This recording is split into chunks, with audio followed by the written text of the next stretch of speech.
Ch.26. There were no telephones, but word spread quickly through the small town. By the end of the day, everyone in Green Lake had heard that the school teacher had kissed the onion picker.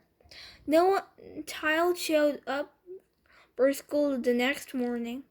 Miss Catherine sat alone in the classroom and wondered if she had lost track of the day of the week. Perhaps it was Saturday. It wouldn't have surprised her.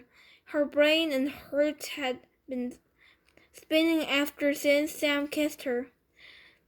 She heard a noise outside the door. Then suddenly a mob of men and women came storming into the school building. They were led by a trial worker. "There she is!" I shouted. "The devil woman!" The mob was turning over desks and ripping down bulletin boards. "She's been poisoning our children's brains with books," Trial declared.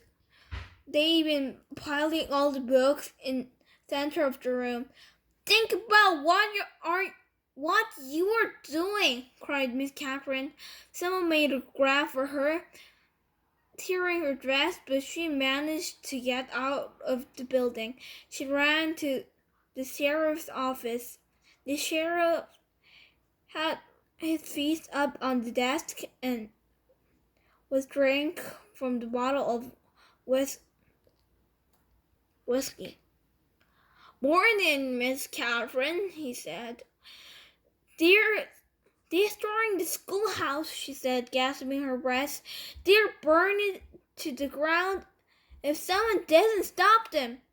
"Just calm your pretty self down a second," the sheriff said in a slow growl, "and tell me what you are talking about." He got up from his desk and walked over to her. "Trial worker has..." "Now don't go say nothing bad about Charles Worker," said the sheriff. "We don't have much time," agreed Catherine. "You've got to stop them." "You're sure pretty," said the sheriff. Miss Catherine stared at him in horror.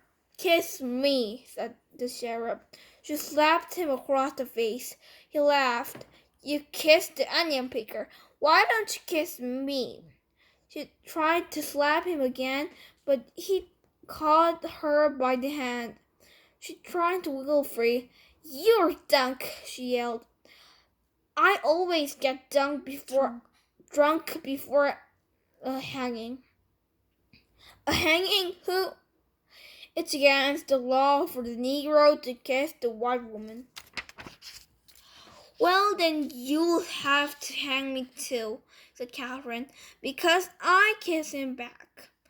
"It ain't against the law for you to kiss him," the sheriff explained, "just for him to kiss you.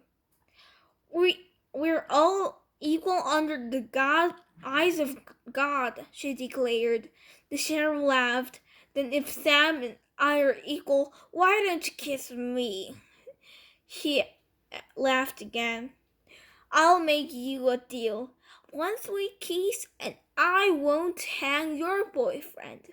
I'll just run him out of town." Miss Catherine jerked her hand free. As she hurried to the door, she heard the sheriff say, "The law will punish Sam, and God will punish you." She stepped back into the street and saw smoke rising from the schoolhouse. She ran to the lakefront where Sam was hatching Mary Lou to the onion cart. "Thanks, God, I found you," she sighed, hugging him. "We've got to get out of here now." "What?" "Someone must have seen us kissing yesterday," she said. "They set fire to the schoolhouse. The sheriff said she's going to hang you."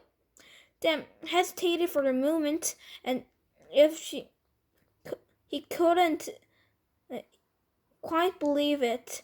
He didn't want to believe it. Come on, Mary Lou. We have to leave Mary Lou behind, said Catherine. Sam stared at her a moment. There were tears in his eyes. Okay. Sam's boat was in the water, tied to a tree by a long rope.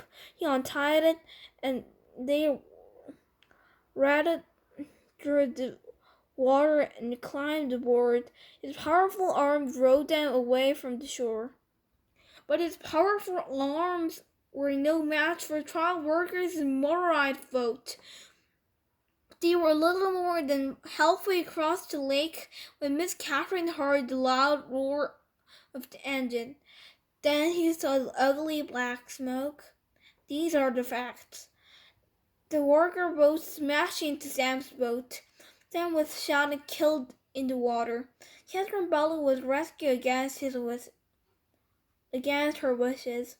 When they returned to the shore, they saw Mary Lou's body lying on the ground. The donkey had been shot in the head. That all happened 110 years ago. Since then, not one drop of rain was fallen on Green Lake. You make the decision. Whom did God punish? 3 days after Sam's death, Miss Catherine shot the sheriff while he was sitting in chair drinking a cup of coffee. Then she carefully applied a fresh coat of red lipstick and gave him the kiss he had asked for. For the next 20 years, kissing Kate Barlow was one of the most feared outlaws in all the West.